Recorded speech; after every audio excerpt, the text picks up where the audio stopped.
Well, initially, we went straight back to work. I mean, the day after his funeral, we were back in the studio, but it was bullshit. I mean, it really was, because it was like, I think we went through the same thing a lot of people go through when they're dealing with the death of somebody. So you just put your head into work to try and not kind of think about it too much, and I don't know, not get too emotionally kind of distraught that you can't concentrate on anything. We just went back in there, work. This is what he would have wanted, was what we kept saying, which is right, because he would have done. But we didn't actually sit down there and burst into tears for 2.5 weeks, like I guess most people should, And we just worked and worked and worked. And after 8 weeks, we listened to what we'd done, and it was the biggest load of shit you've ever heard, because our mind just wasn't on it. We were just trying to occupy the space that he would have been occupying, And like I said, come March, we kind of snapped out of it and got on with it. But it was not so much after he died. It was a bit of a relief all round when Steve died. And I don't mean that to sound cruel, but from his point of view, wherever he is now, he's in a better place, because he was definitely not a happy guy when he was alive.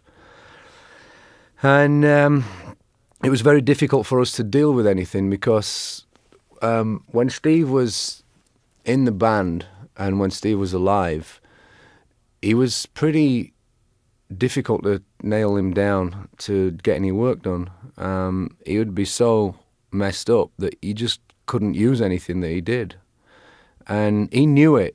I mean, in his heart of hearts, he knew he was letting everybody down, but he was just so ill at this stage that there was nothing you could do about it. And it was a big contradiction in my mind. I never got to grips with the fact that alcoholism is a disease.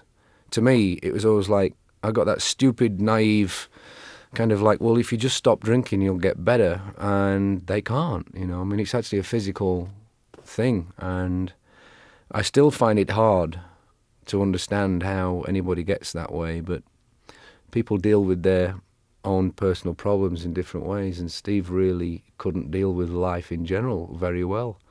He was fine when he was with the band and there was a routine where he had to get up and travel to a gig and sound check and shower and do a photo session and be on stage by 9 because the kids had a bus to catch at 11, this kind of thing.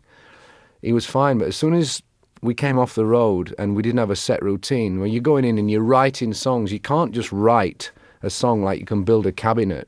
You either get inspired by an idea or there is either one there or there isn't. It's not like you can just buy some wood and knock it together. You can try doing that, but it doesn't always work. You have to have something to work on, and consequently your hours are a lot more flexible. And when we didn't have that routine, it's like, well, he didn't have any ideas for a couple of days. He would just get drunk, just go out and drink. And unfortunately, with the success the band's had, he could afford to do it. And there was nothing anybody could do to stop it, It was difficult. But it made it really hard for us to work because, like I said, we ended up being a 4-piece in the studio a long time before Steve died, just working on the record. Phil had to double up a lot of Steve's parts on this record, and the finished article that you hear now is Phil did every guitar on it, except for the acoustic guitars on one track, which Sav, the bass player, played. So it was really hard for us to deal with, but it was not just the record, it was life in general. We were all working in Dublin, and Steve was in rehab 5 or 6 times before he died, between the last tour and the making of this record. He was in rehab in Florida and in Minneapolis and in Dublin and in London, and he'd be great for the month he was away, and then he'd check out and go straight to the pub, and it just seemed such a waste. And there were definitely times where I felt he was actually abusing the friendship and freedom that we were allowing him, because we didn't want to fire him, because he'd been in the band since 1978. We'd grown up together since he was 17 years old, and he was one of us, and we really, really tried to help him. And the difference between Steve and Pete Willis, who was our previous guitarist, who was also a bit of a drinker, who basically was fired because of his drinking, was at the time Pete wasn't a particularly nice guy, and Steve was. And it was really difficult to shout at somebody that had tears in their eyes, or they knew they'd be in front of you, unable to stand up and saying, I'm sorry. What can you do? I mean, like, you put on in a sticky situation, really, where it's pretty difficult to just slap them across the face, tie them to a bed. You know, you can't. What can you do?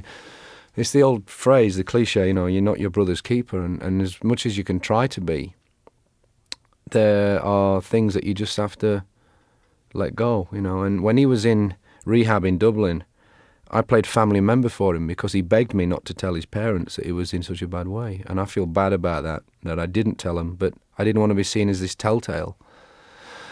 So his wishes, you know, I respected his wishes, and I went and played family member for him. And I had to go and sit opposite him in this kind of big circle where there'd be on one side of it all the when they weren't all alcohol, some of them were gamblers, some of them were drug addicts, and all their family members would be on the other side of the circle, sat opposite, and you had to basically sit there and abuse them in such a way of, like, you know, tell the rest of the people there, embarrass them into saying, this is what you do when you're drunk. And you know, I mean, I was listening to some of these guys. Some of them were farmers that were 70 years old. Some of them were wives. Some of the guys were middle-aged bank managers. And there's poor old Steve sat in the middle, and I'm thinking, he's not one of them. He doesn't belong here. But, you know, reality told me different, because he was. And the same thing had happened to us about 6 months earlier when he was found in a really bad way in Minneapolis. And we all flew over to visit him. And he was on a ward in this, I guess it was a hospital. And it was really like one flew over the cuckoo's nest. I mean, the only thing missing was Jack Nicholson and the Indian, you know. And I'm looking at all these people. It's like one guy stood on one leg, reciting the Lord's Prayer backwards or something. You know, I mean, all this kind of really weird stuff going off. And there's Steve, this rock god. He's got great hair, big skinny guy, jeans on, jacket. And I'm thinking, what the hell are you doing in here? You're not one of them. And then 10 minutes later, you think, well, you know, I guess he is, you know, but I just never seen it before, because rock and roll being rock and roll, you take it for granted that people they do it because they think it's a great way of not working in a factory or in a bank or a shop. It's like there are no rules, you make your own to a certain degree. But there's a lot more to it than that. You have to be so disciplined to be in a successful band, because you have to do certain things on time. Maybe not releasing albums, but at least going on stage and things like that. And I think, in all honesty, Steve, in his heart of hearts, was maybe a little bit out of place with the actual success of the band. I mean, he enjoyed it, and he enjoyed all the trappings of success, and he loved being on stage in front of a load of people. But I guess if you could have nailed him down and really beaten the truth out of him, he would much rather have been Johnny Thunders than Steve Clark, you know. He'd have been happy playing clubs and just playing a bit more out of tune and a bit more out of time than he had to play in Def Leppard.